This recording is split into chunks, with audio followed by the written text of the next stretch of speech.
If you're looking for help with your nature and wildlife photos using an Olympus camera, you're in the right place. I'm not an Olympus expert, so I've asked renowned wildlife photographer Joe McDonald, who is an Olympus expert, to discuss this. Later in this episode, you'll hear about Joe's favorite techniques for capturing nature and wildlife photos using his Olympus cameras. Stay around to the end because Joe's got a special offer for you. I'm your host, Kirby Flanagan, and this is episode number 102 of the Photographing the West podcast. Twice a month, on the 15th and 30th, I bring you interviews with interesting people in photography and related fields. And now here's Joe. Welcome back, Joe. Well, it's a pleasure to be back. I'm anxious to talk to your podcast people again. So I might have to dispute the saying that I'm an expert with Olympus, because I feel more that I'm a very practical photographer and shooter. And what I don't know every bell and whistle with the Olympus cameras, but honestly, I don't think most photographers need to do that. And I think one of the fallacies or one of the shortcomings with any kind of mirrorless system these days is the menus are so complex that you can get caught up with the whole forest instead of concentrating on particular trees. And I think the beauty of competent photography, if you will, is culling down to the points that you really need to use or will use, and don't worry about the rest of the stuff. If you need that later on, you can delve deeper.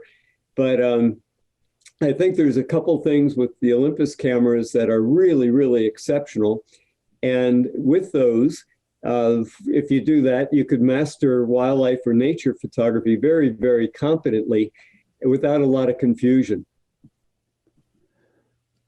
Well, I agree. I think you have a very practical approach, and that's why I wanted to have you back on, because, menus in general are pretty obtuse and difficult to navigate, and I think your book that we're going to talk about after a bit really simplifies that for a lot of people. Yeah, I won't mention the other brand, but we had someone here at the house for a bird photography shoot we were doing. And when we were looking at the menu, it just went into submenus and submenus. And it took a while, and we didn't know that camera system, but the person that had it was completely at a loss as to where to go in the navigation. And I think anyone would have been, because it was such a detailed menu with so many options. Right. I think one of the beauties of any system there is if your camera has like a favorites menu where you can put the items that you would be using frequently. And if you put those there, then you don't have to worry about knowing where things are on your menu. You can just go to the favorites, and if you would need to change anything at any particular time, it's readily accessible. And if your camera doesn't have that, then you're kind of in a little bit of a fix, unless perhaps you make a note that you keep in your wallet or something like that, or even tape it to the back of an LCD screen monitor so that you can refer to it quickly enough. Yeah, fortunately, Nikon does have that favorites menu, and I like having that as well. So we're going to talk about Olympus today, though. So what is it you like about the Olympus OMD EM3 and the Olympus EM1X?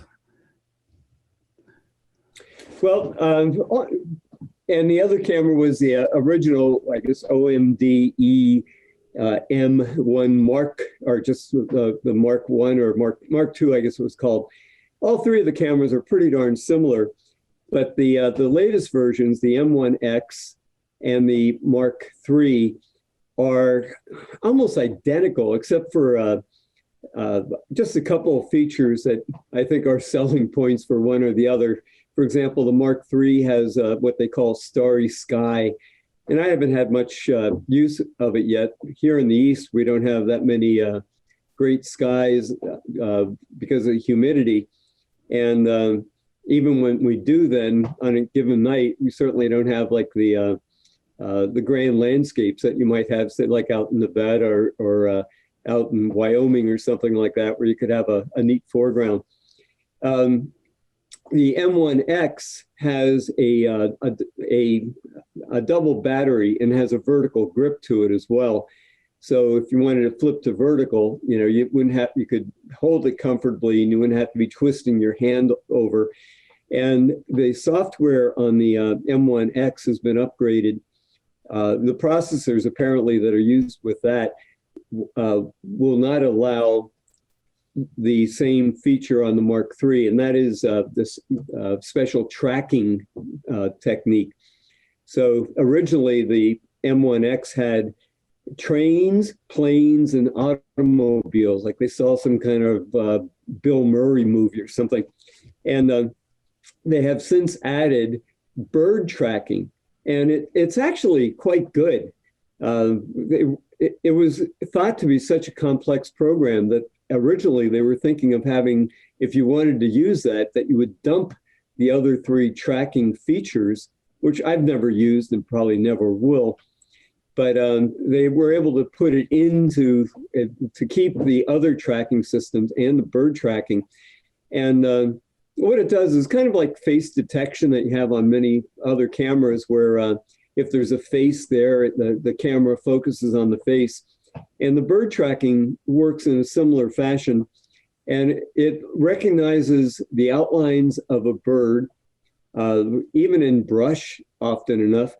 And if it's big enough or clear enough, it'll even like then go tight on the face or the eye rather than the whole body. But it works really well. I was reading some critiques of it where people were saying that it takes it slows down the firing because it takes a second for it to acquire. But I've been using it quite a bit here at the house, and I haven't found that to be an inconvenience for me at all. I'm astounded at how well it works. So to kind of answer the question though about like why the Olympus, I had shot both. I started with Canon. This is almost like 50 years ago now, just as a kid. Then I went to Nikon when Canon went to their EOS system. And then when Canon came out with their IS lenses, I went back to Canon. And I was there with Canon for probably 25 years or so. But with the Olympus, I'm now 68. And I think demographically, for folks that have been shooting for several years, more and more pros that are my age are switching to that Olympus system because lenses are so much smaller, they're extremely sharp, and the weight of the whole rig is considerably less than it is with any other system. So the mirrorless system itself is really a wonderful system, but I can put now in a backpack virtually everything that I would have to carry, like if I was doing an overseas trip, where I'd have things in a roll-on camera bag, actually in two roll-on camera bags to fit most of the stuff, and then the accessory equipment that I thought, well, if it gets stolen in an airport, it gets stolen, which would be like wide-angle lenses and things that were not really critical for wildlife shooting on a given time. So the weight has been an unbelievable advantage because it's allowed us to carry gear, to be, just the other day, we walked for about 2 miles along the canal, and I had my 300, which in the 4/3 system is double the magnification. So it's the equivalent of a 600 millimeter. And I just had it on a over my shoulder on a camera strap, and there's no way that in my old system, and this would be either Nikon, Canon, or Sony, that I would have been comfortable carrying an equivalent 600 or 840 when I put the converter on for 2 miles walking along, and I would have had to use a tripod. And the image stabilization on the Olympus is just absolutely incredible. I just posted a picture the other day that was shot at 1/160th of a second of a white-crowned sparrow or white-throated sparrow, and at 1/160th, and it was critically sharp on a very dull day. There's no way I could have handheld my monster lenses before. So I really, honestly, sincerely feel that I'm taking better pictures now than I ever have before, because I am so much more flexible and unencumbered, that I can go out and take shots, and it's not a chore. It's not like, well, I got to carry the tripod out there with the Wimberley head and the heavy tripod, and lug this piece around. Most of the time, I still use a tripod, but if I'm walking any distance and I'm not really anticipating anything great, I can just be very, very comfortable hand holding, and I know I'll get some good sharp shots. Yeah, I had to sell my 600 Nikon because it just got too heavy for me to manage, and changed to the 500 PF, which is much, much lighter. And I can handle that for short periods of time anyway. So I know what you're talking about. And that's a great advantage for Olympus, for sure. Oh, yeah. We go to a spot, it's called Conowingo Dam near Maryland. And it's a very popular place in the East for bald eagles that are at this dam and catching fish. And thank you, Mary. And the other day when I was there must have been 400 photographers there. And I bet maybe a half dozen had Olympus gear. And everyone else either had like 1 to 400s, which really weren't going to do the job because the birds were too far away for anything really decent like that. Or they had monster equipment and they're carrying their heavy tripod. And my friend and I, who I've converted to the Olympus, we had our cameras over our shoulder the whole time. And when birds would go over, you could instantly respond. And without a tripod, if they were flying high overhead one way or the other, you could turn and you could be shooting. And when it's on a tripod, you do not have that flexibility. I used to position my tripod so my legs would be able to, I could go one way or the other and just kind of step around the tripod. And I'd kind of like practice the dance routine before I actually had a shoot, so I'd be coordinated for it. And most of the time I'd miss the shots.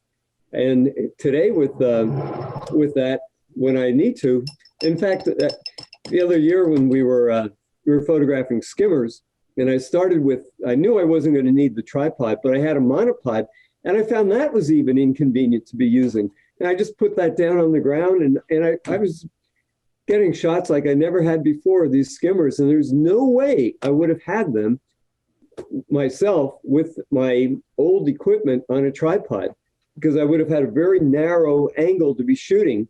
And if they were over here, I wouldn't get them. And this way I was like a little jumping bean going around. So it was a real testament. Okay. Do you imagine me as a jumping bean? I'm sorry? Can you imagine me as a jumping bean? Yeah, without any problem at all. So do you shoot any video, Joe? And how's that work with the Olympus? Yeah, and there's two ways that the video works really, really well.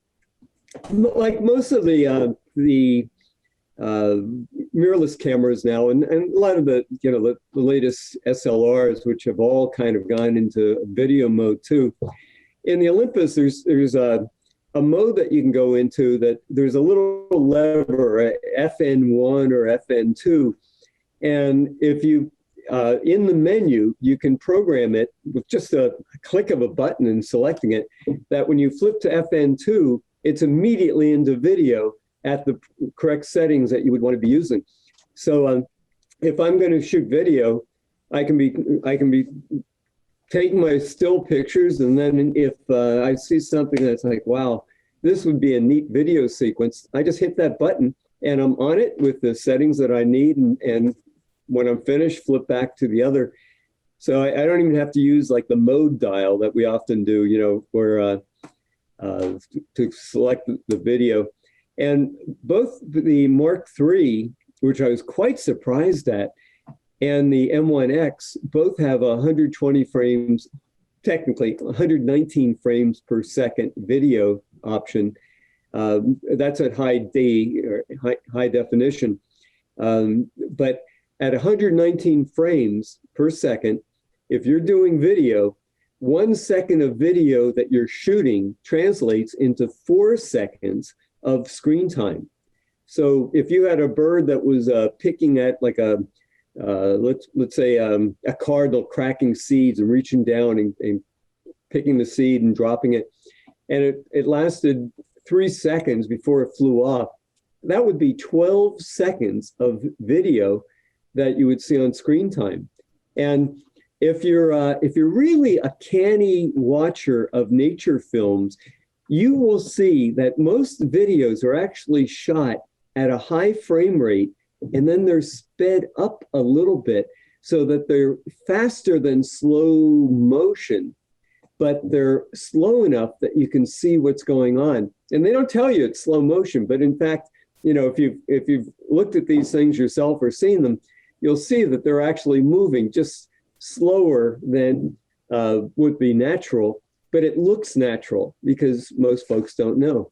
But so that high speed feature is really, really, really great. And 120 frames a second slows things down considerably. It's quite a nice feature.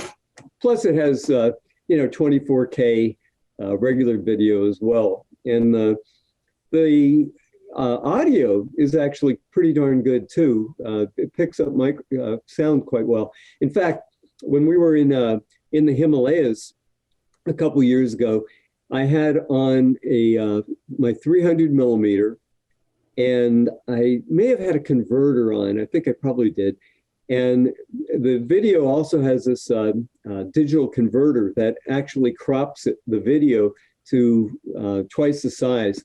So my 840 became a 1600 millimeter lens. And I wouldn't recommend that necessarily for still photography, because when you check something at like 100%, because it's it's in large sensors basically. But for video, you're capturing motion. That's what you're after. And where I'm getting on this is we were filming snow leopards that were, what would you say, Mary, half mile away practically? Yes. Like a half mile away. You couldn't see them naked eye. You had to see them with binoculars. And I'm in a blind, and my microphone, this is the Himalayas, there's no moisture, it's clear, as crystal clear air as you can have.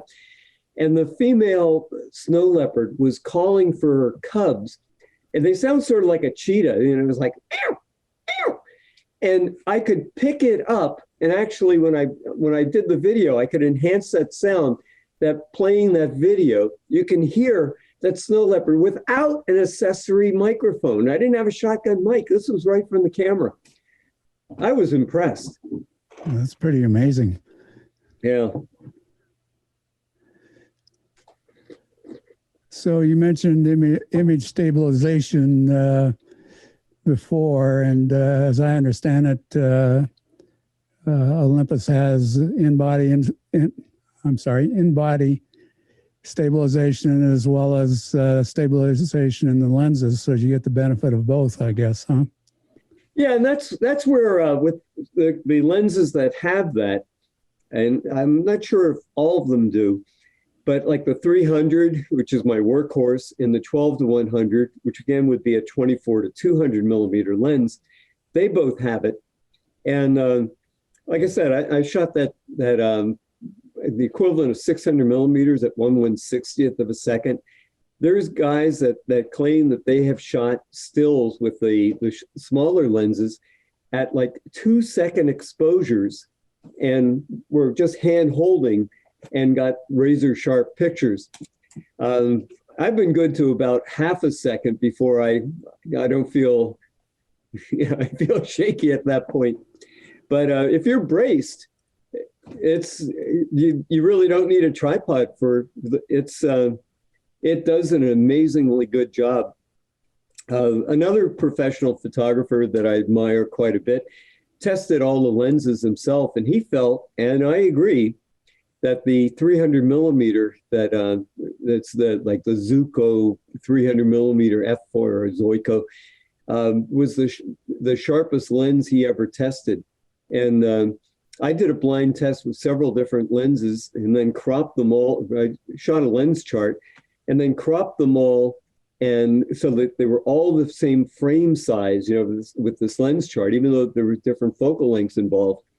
And then I shuffled them, and then I looked at them in Lightroom at 100%, and then gave them like a star rating of 1 to 5 based upon what I thought was sharpness.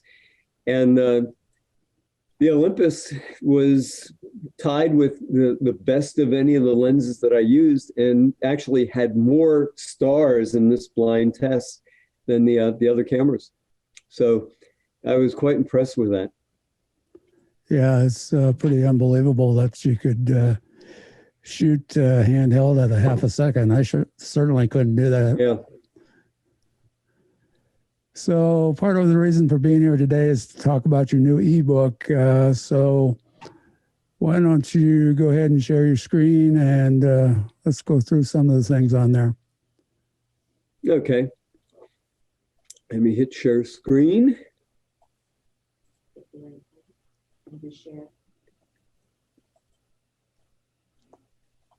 We're good? We're good. Okay. So anyway, going back to what we talked about earlier, I did a book recently, an ebook that is basically what I use and why on the menu items of the Olympus. And we can say more about that in a bit, but let's go on to some points here. Regardless of the camera that you have, whether it's an Olympus or Canon or Nikon or Sony, you have, when you take your shot, your picture can come up after you take the picture, and will be displayed. I turn that off because if I'm following a subject and I take my finger off the shutter for a moment, the image that you last shot will come up on the screen. And if you're following action and just pause for a second, and now the still photograph of the last one that you took is showing, it can be confusing because you might have like a penguin running across the beach, and all of a sudden it stops. And then when you go to press the button down again to start again, that penguin may be out of your frame. So with the record view off, it doesn't, the camera doesn't display the image until you actually hit the little arrow for reviewing your images. So I would recommend everyone have that off because you can turn it on, by simply pressing the button. And for wildlife, I think that's really kind of critical because otherwise you will miss shots, especially if you're panning and you stop for a moment. And then another point that I want to make for any kind of system you have is that most cameras will have like a C1, C2, C3, maybe with some camera might say F1, F2, like for favorites. But I would assign on your camera modes that you use most frequently. And now for myself, instead of going to manual mode, and I don't do shutter or aperture priority, but I can go to C4, which is my manual mode for normal type shooting, C3 for something we'll talk about in a minute, which is Pro Capture High, and then C2 for Pro Capture Low. And those three, I can just kind of flip back and forth. And here's another difference between the Mark III and the Mark IV. When you set these settings, they're locked in, they're frozen. So if you go from C4 to C3 and you have to change the whatever your setting had been beforehand, let's say it was like 250th at f5.6, and now you're out in bright light and you're in C4 and you go to 2000th at f5.6, and then you flip to C3 and you do whatever you're going to do with Pro Capture. And then when you go back to C4, instead of it being back where it was at 2000th of a second, it would be at 250th. Well, with the Mark III camera, you can set it that it will hold the setting that you had last used. And that's a real advantage over the Mark III or the M1X, because with the M1X, as you go back and forth, you'd have to change that.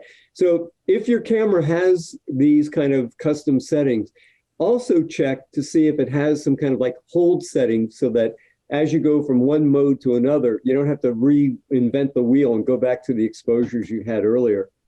So that I use these then, the C4, C3, C2, in deference to using manual mode and then making my settings and changing like Pro Capture or whatever at that point. So I have all four of these set. With the Olympus, you have a set button there and whatnot. And then you can save those settings. And if you're using the Mark III, the hold, so change settings are automatically saved. And that is, I really wish the M1X had that feature too, because it really expedites being able to switch from one mode to another. So I have all four of these actually then set for hold, as you see here. So that's a feature that Olympus shooters, especially if they're using the Mark III, well, only if they're using the Mark III camera, should be setting. And I talk about this in the book too, and I show screenshots that go through the whole thing. But it's certainly something to consider. I find it to be a huge time saver. And then down here, there's a star menu, a favorites menu, and all the things that I'm going to be using, I have set in my star menu. And the Mark III actually has 5 different star menu assortments. So each one has 7. So you could have 35 different favorites. And I go into about 10 in total, the first 7 and then another 3. And that's all you need. You know, and that menu itself is, well, right there in favorites, you could have 35. And I imagine when you go through the whole menu, there's probably like about 200 different options and choices you could do. Who has time for that? Exactly. But here with your star menu, if I want to go and do a bracketing, a focus bracketing, I can just go and select that and go from there. Or if I wanted to change my actual high speed or my settings for like continuous low or continuous high, I just go down to that and make those changes if I wish to, and they're right there and handy. So if your camera has a star setting, I would give it some real serious consideration, because I know that most folks that have these things, at least the folks that I encounter, don't bother using the customs or the stars. They don't. How about you, Kirby? Do you have that on your camera? Yeah, I do, and I use that. I don't use it in the way you do, but I put things that I want to find quickly in there for sure. Yeah, but I find a lot of people don't use that at all, and it really is a great time saver, because if you're looking for live view boost, for example, it is in this gear menu at like letter like F or G or something. You know, it's like, where the hell is it? I don't know now, and I don't care. Here it is now on my live view boost, and I can just turn that on when I need to do it. And my reset custom modes are there too, if I needed to do that with the M1X. So one of the other, let me just make sure, yeah. One of the things that I think also is really valuable, not just for Olympus shooters, but for any photographer, is when you get your camera out of the box, most of the time, in fact, all the time, as far as I know, the camera has a sync speed, which is the speed that when the shutter opens, the flash fires in synchrony with the shutter opening.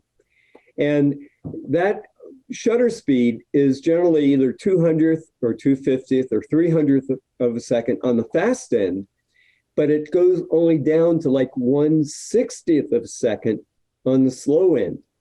And if you're shooting in lower ambient light, that a shutter speed to balance ambient light might require a 30th or a half second or whatever, you won't get it unless you make the change.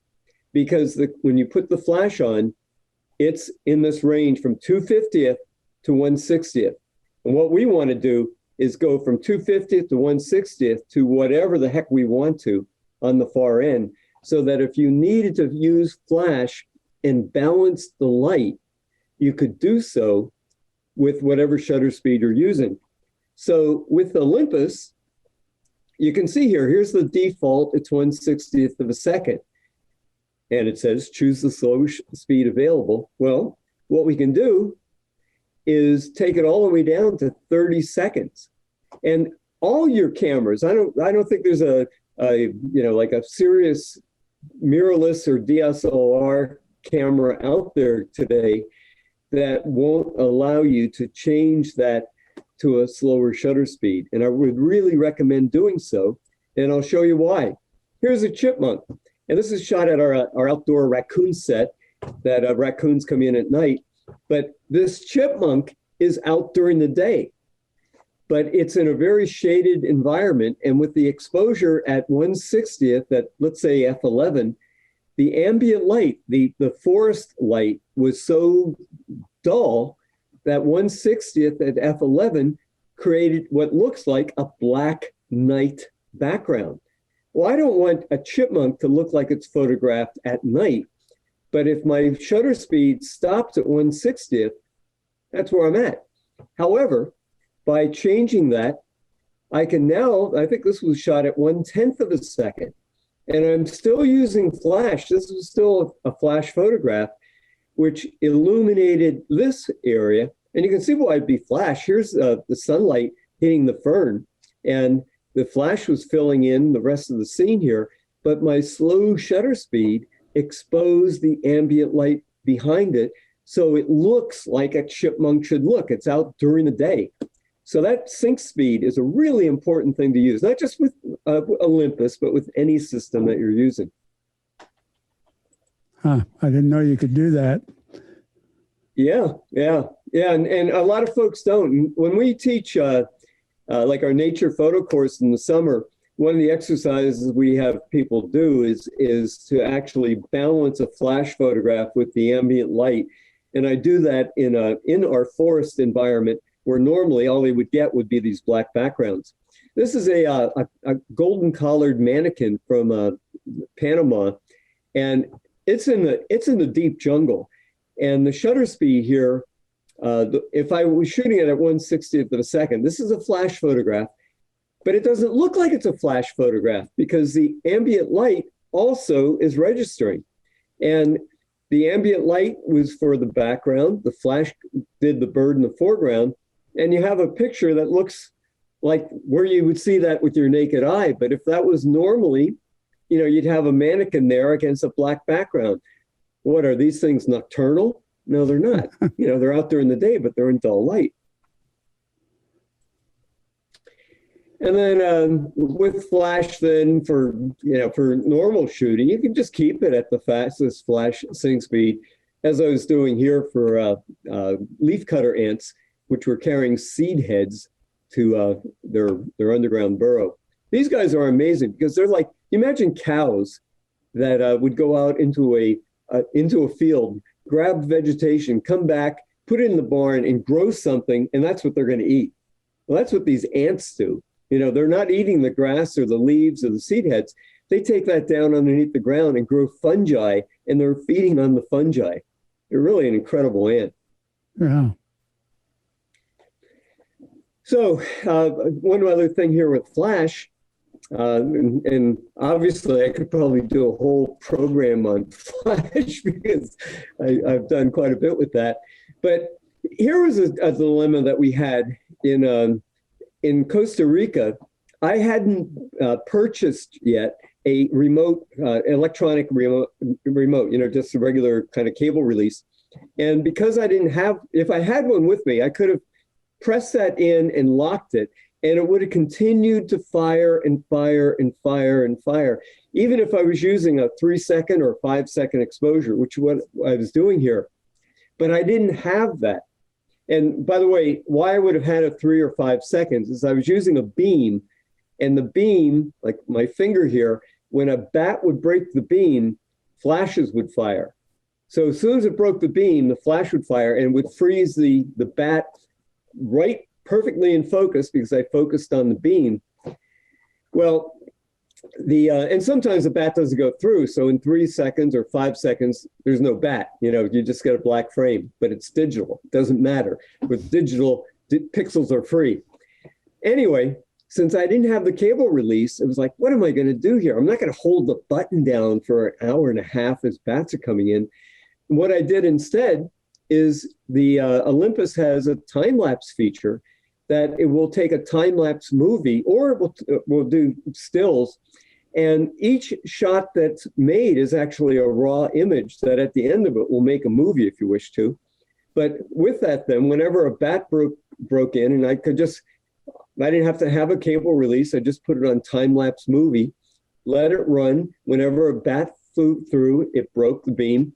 And I could lift those individual frames because each one of them was a raw file image, just like a regular. And at the end, I also had a video that had these bats zipping back and forth. It was pretty cool.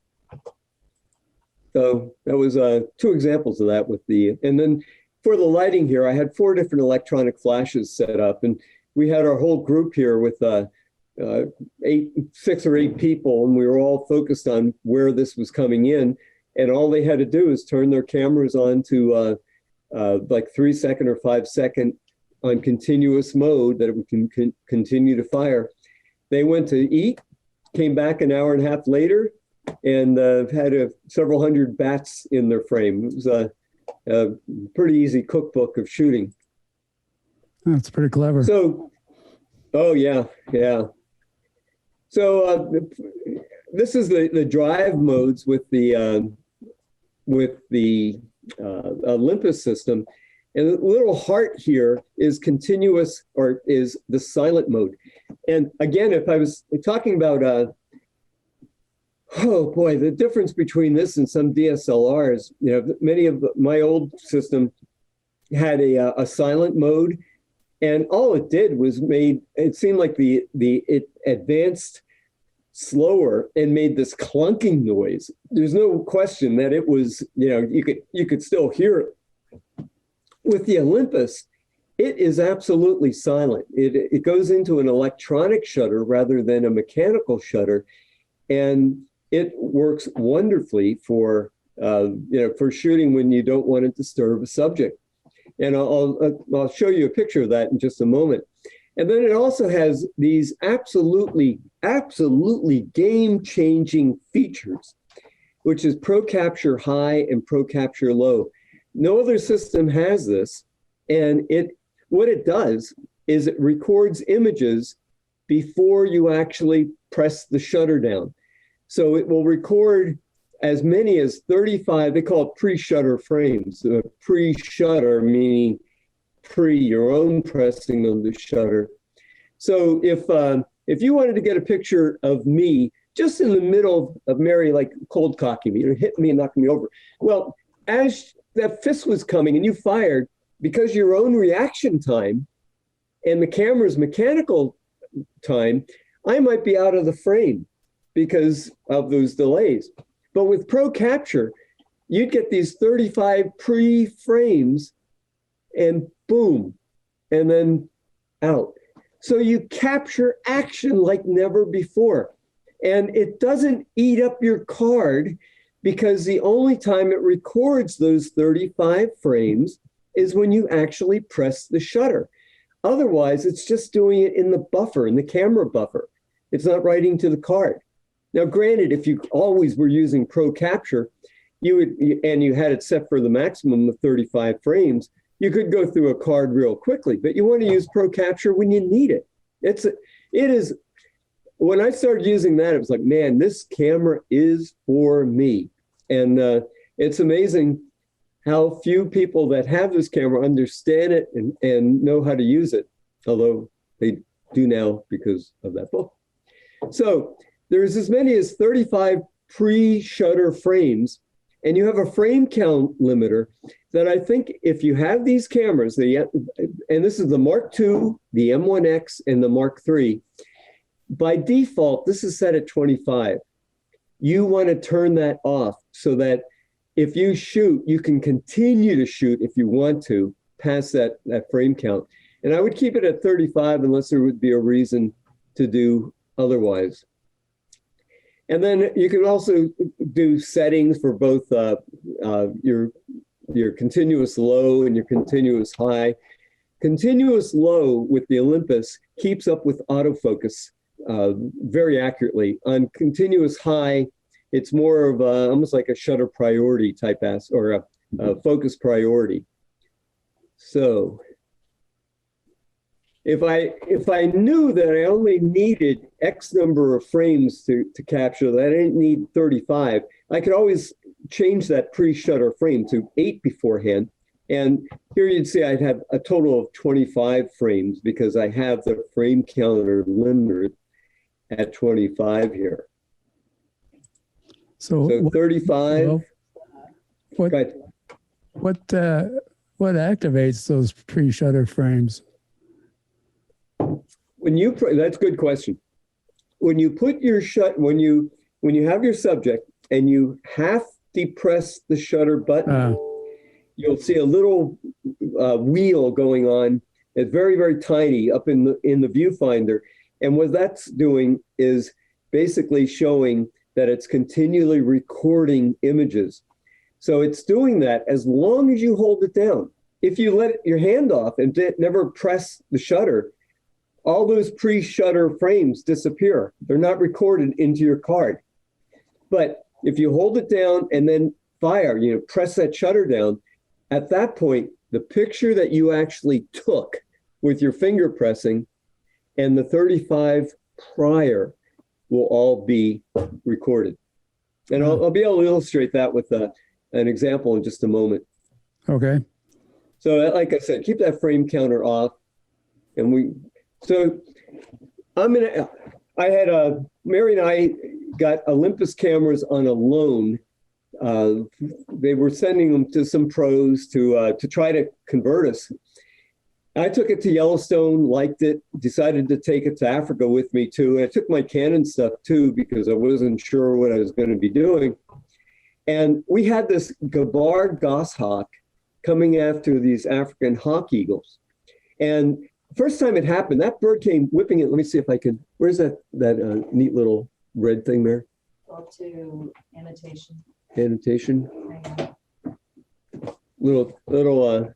Hang on, his technical guru is coming in. This is Marianne. Hi. Oh, are you sharing screen? Yeah. Okay, here. So annotate. Okay. And then you want to go to spotlight. Yeah. Right there. Okay. So this bird was coming in and whipping in front of this bush or limb and then dive bombing at the bird. And we saw this happen and nobody was ready, but it was at a distance. So we drove up closer so that we were close enough to get a picture without disturbing the bird, did it again. And then the third time, and luckily it did it a third time, we set up our cameras. I had the Olympus, nobody else did. There was 2 other people in the vehicle with me. And as the bird appeared in the view, the one person wasn't shooting and they said, shoot. Well, we'd all shoot. And the picture that I got with my reaction time, as I saw that bird coming in and I fired, I have the tail of the bird in the frame. Because by the time I saw it and reacted, if you've ever photographed dolphins, You probably have done that. As the dolphin breaks out of the water and you fire, the tail's already in. It's you see it, it's too late. So here was one of the shots, and here was another, and I had like maybe 15 shots in this view, where the last shot that I have has the tail of the bird in the view, and that is the shot that I would have had, and that's the shot that my friends that were in the vehicle had.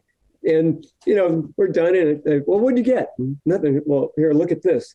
And it's like, oh, man. I didn't tell them I had pro capture. I just, man, my reaction time is just so good. No, I didn't. I didn't lie. So here was another case. We had a striped kingfisher in Kenya.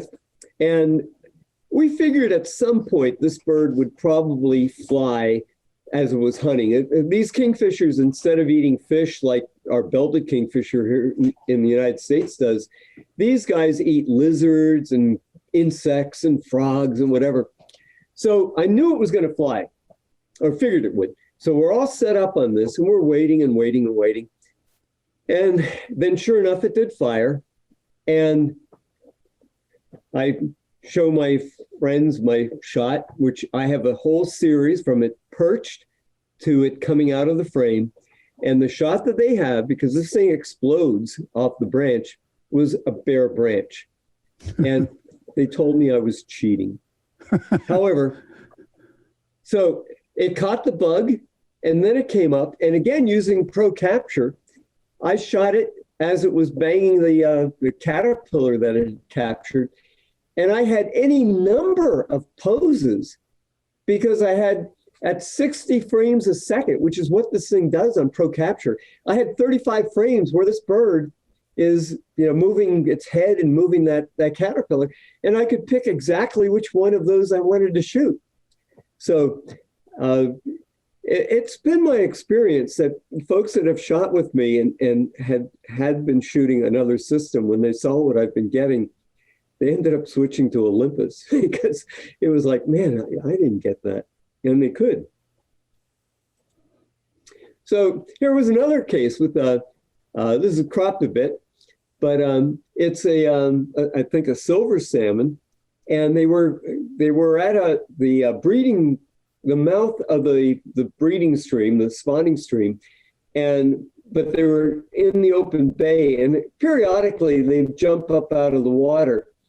And sometimes they would jump up a couple of times. So, like you'd have a chance that if it jumped once, it might jump again. But again, if I was reacting as it jumped, there would be a really good chance that I would be too slow on the draw. But with the pro capture, I would have whole sequences of this thing coming up and coming back down, because the reaction time I had, and I don't think I'm that slow, was with a fish already going back into the water, but I was getting that whole sequence. Absolute game changer. And another feature it has that is absolutely wonderful is something called, and I showed it in that star menu before, called Live View Boost. And because it's an electronic viewfinder, it can electronically enhance your image. So in dull light, where it might be very, very difficult to see what you're shooting, with Live View Boost, it boosts up the gain on the image, so you can see it clearly as if you're shooting it in daylight. Now, the only negative to that is what you see in your viewfinder is not what you're going to capture. What you're going to capture is what your settings are. But if you look at the analog scale right down on the bottom of the of your LCD screen or your viewfinder, you'll see there's an analog scale. And if you're not exposed correctly, it will be like way underexposed. I've caught myself at times where I was shooting with Live View Boost the night before in dim light, and then the next day I didn't change it, and I was shooting white-tailed deer in a woods, and man, I'm getting these great shots, and I don't bother looking at my images at the time. And then when the deer walked away, I looked and they were all completely underexposed because what looked good on my screen, which is normally what happens with the mirrorless camera, was not what my settings were for. And if I had looked at the analog scale, I would have noticed that. That mistake has only happened to me once. I learned my lesson, but it's a valuable lesson to have. And then I referred also with these drives, at least with the Olympus, that continuous or sequential low really keeps up very, very well with your autofocus system. And now with the M1X, they have that feature of continuous focus tracking birds. And that does a really good job. In a situation like this, the box that it creates might cover the whole bird. And as you're watching it, it will like constrict to a small little box, just like instantaneously as it's focusing on the head. So sequential low for you Olympus shooters is really the way to go on for following action. Joe, Here's another thing with the Pro Capture. I'm sorry? What's the frame rate on that continuous low? I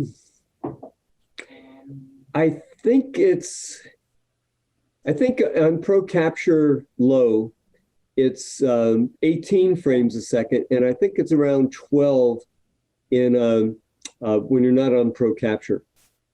So it's not as I think on the other it's somewhere around in the 20s for Pro Capture or for continuous high, but I think it's around 10 or 12 frames a second. Maybe let's say 8 to be safe on that end, but certainly enough.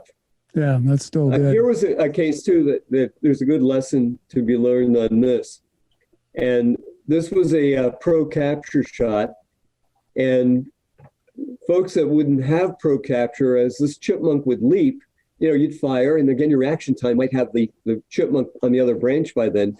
But with Pro Capture, I could fire actually when I felt that it hit the branch, and I would get the sequence. But the point that I want to make is that for these explosive action scenes, you want to use a fast shutter speed.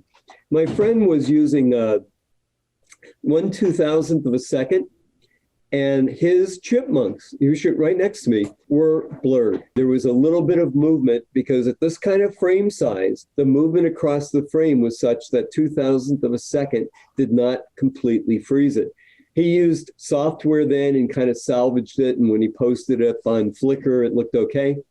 But I shot this at about probably 1/12,000th of a second, and they are sharp. But if you're using 12,000th of a second with ambient light, you're going to have to raise your ISO as well.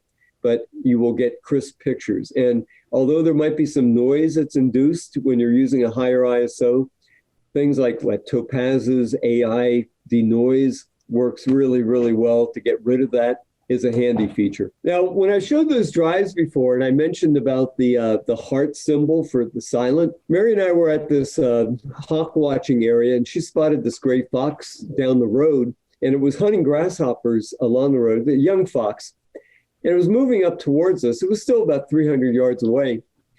So I walked through the woods, down the road a little bit, and then I just laid in the grass.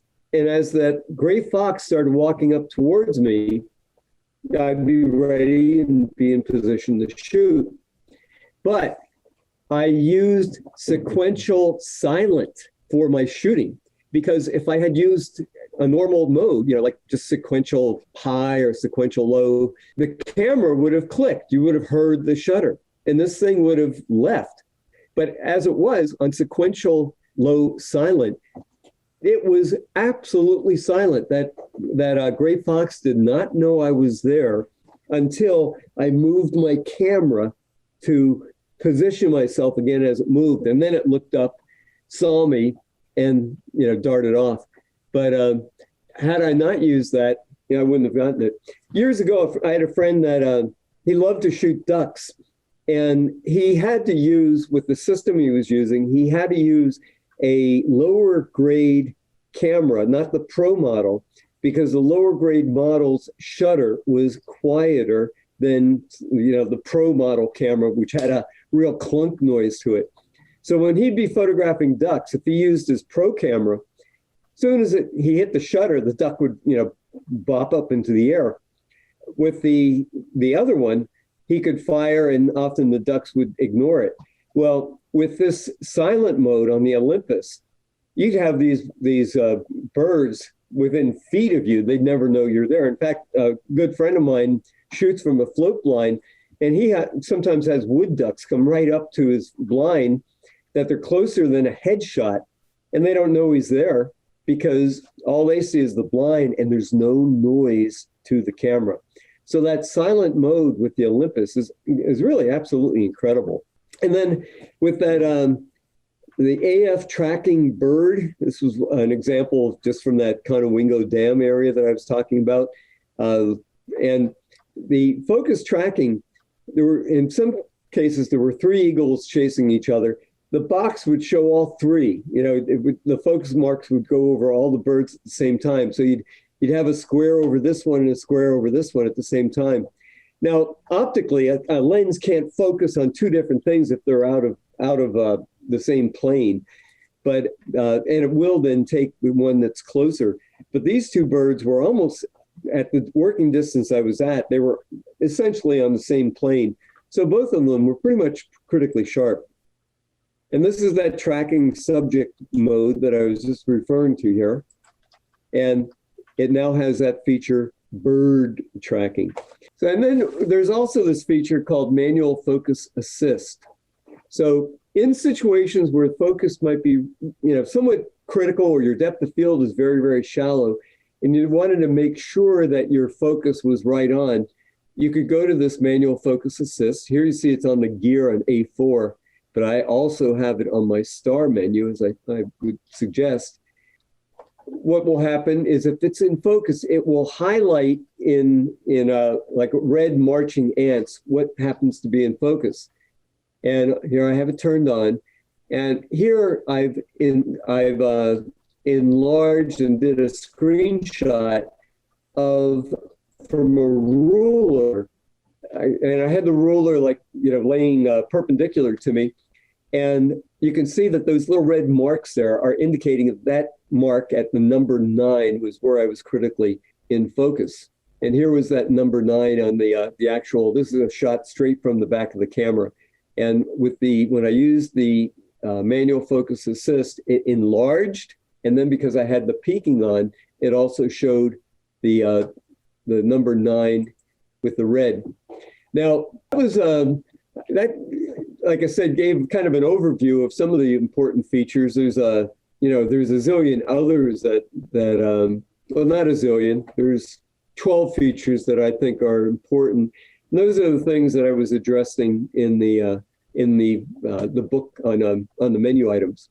So let me I'll hit stop share here.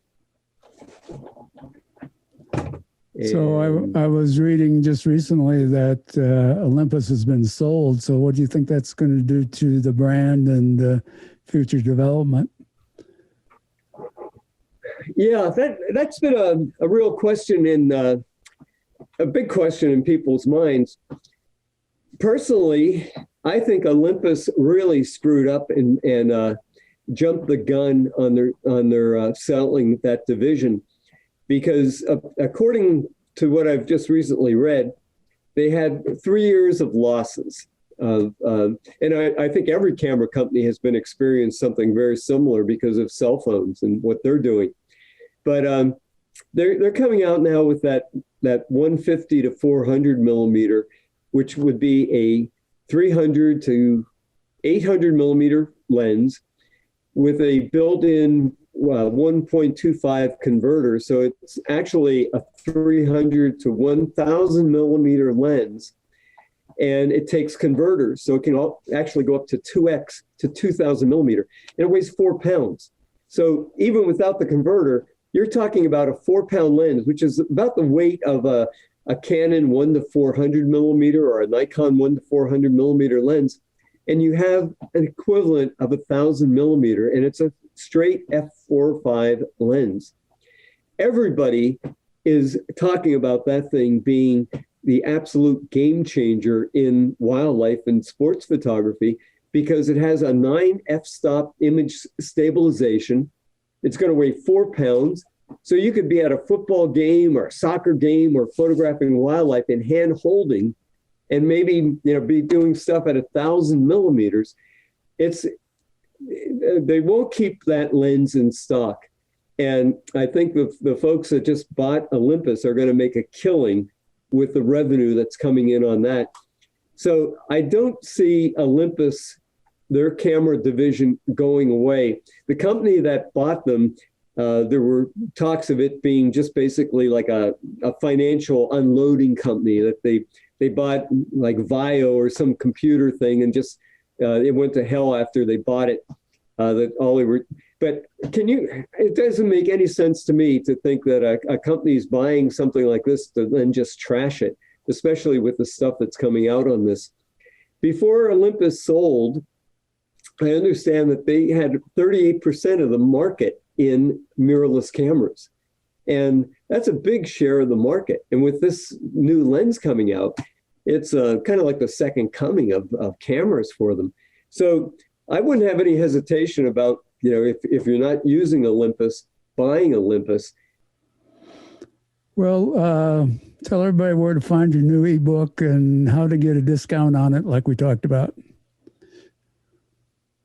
Yeah, when this we're pre-recording this, and when Kirby will let me know when and what I'm going to do for the air date and for 2 days afterwards. I had offered this as a special price before Christmas as kind of a Christmas present, and then raised it to its the selling price. And the special for you guys is going to be 20% off, so it'll be $19.95 for the book, and I'll have that probably available in that way for maybe 3 days. So after you see the podcast, it'll be available at that price for that. And if you procrastinate, then it'll be back to the normal price. Okay. And I'll be sure to put that in the show notes so everybody can find it easily. Well, thanks so much, Joe. Thanks so much, Joe, for coming back on to discuss Olympus and your new ebook. It's always a great pleasure getting together with you. Show notes can be found at www.flanaganfotos, FLANAGANFOTOS.com. The audio version is on iTunes and most RSS feeds as Photographing the West. The video version is on YouTube as Flanagan Photos, and both versions are available on my website at flanaganphotos.com. Bye for now, and we'll be back with another show on March 15th.